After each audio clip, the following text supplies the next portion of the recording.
In this video, you're gonna learn what to do if you've been turned down. Maybe you're trying to get a house and your current lender, bank, whoever you're working with, they said you cannot get a house, you're not eligible for whatever reason. So we're gonna go over what do you need to do if that has happened.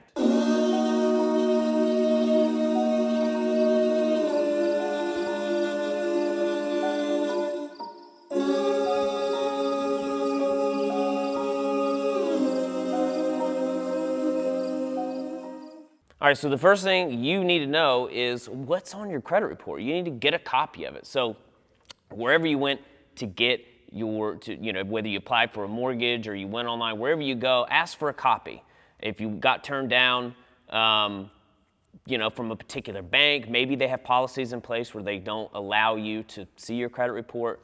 But if you can get a copy, get it there, or you can go to annualcreditreport.com. You can actually get a new credit report from annualcreditreport.com every 30 days now due to certain changes with the CARES Act because of the COVID and everything.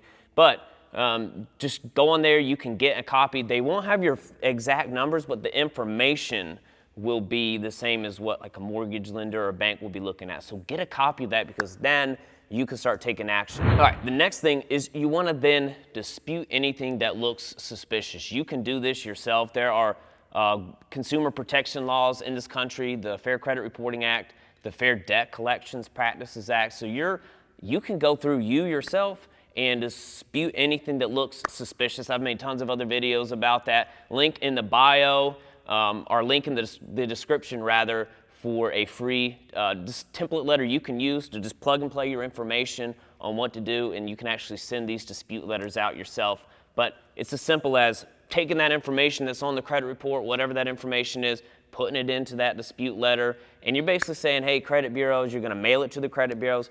This looks inaccurate, this looks suspicious, this is wrong looking, basically. And you're gonna have them investigate. A lot of times information is wrong, inaccurate. Even if you owe the debt, it could be reporting inaccurate information. I know I keep saying that word, but it's important because if it's wrong, it's gotta be updated or removed. So when you ask for verification of that debt, if the collection agency or the creditor, whoever, doesn't have that verification, which sometimes they don't, a lot of times they don't, because everything is handled in this country with automated systems. So these systems don't always communicate 100% accurately. So you're gonna be able to get things removed. So you need to know how to do that. The next thing is try a different lender. You can try a different lender. They may be able to do things differently than where you went. Let's say you went to a bank or an online place, I won't mention any names, but sometimes you might not have somebody who is a certified mortgage advisor. So certain places and institutions, they may be inexperienced and not know what the most recent guidelines are. They're not, as motivated to stay up to date with all that. So make sure you're working with somebody who stays up to date with all the latest changes. Maybe they have different overlays. They work with different investors. So it's always worth another opinion, right? Unless they very specifically can tell you, this is what's wrong, this is where your score is at, this is the problem, right? Maybe you have too much debt. Maybe you don't have enough credit. Maybe you have too many student loans. There's a lot of different factors. So you need to make sure you're getting another opinion, right? So you could go somewhere else and, that particular investor or lender, they may have different requirements or overlays. So that's important to know. Definitely the next thing is you want to also make sure you're monitoring your credit. You want to be able to know what's on there. If you're using just tools like Credit Karma or some of those other free tools, Credit Sesame, those are okay. They just don't they're not the actual scoring model that a mortgage lender or bank would look at when you're trying to buy a house. Those requirements are different, and they basically, the easiest way to explain it is they're gonna use a different algorithm than any of those free places. But a good credit monitoring tool will at least allow you to start to track what's on there. So don't pay attention to the numbers so much as the information that's on there, because that is gonna be reflected with the actual mortgage pool when you're trying to go and get that information. So that's important to know. It's just start monitoring things, right? And then also the next thing is just let's work on paying any revolving credit lines, credit cards, pay those down to under 30% of the limit.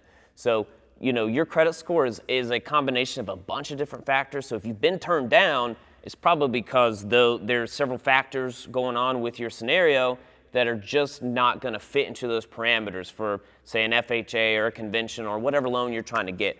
You got to fit into certain parameters. We got to make it fit in the box. So when you're looking at things, one of the big factors of your credit score is how much debt you have, what your balances are. So you have some credit card debt and you know that they're close to getting maxed out, or let's say definitely over 50% utilization. So meaning 50%, whatever the limit is, if your balance is 50% of that, ideally we want to be under 30%. That's going to give you the most impact. So you can start paying some things down, and that will definitely help. Lastly, make sure you're paying everything on time, just regardless.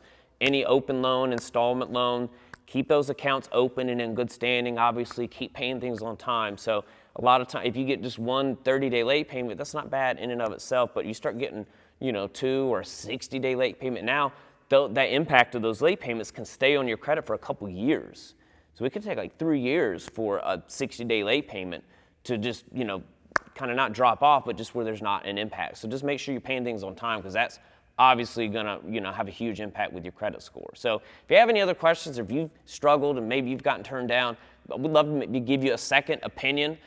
Link in the description for my quick home on time application. Me and my team will review your options, review where you're at. If you do need some help rebuilding your credit, we can definitely help you with that as well.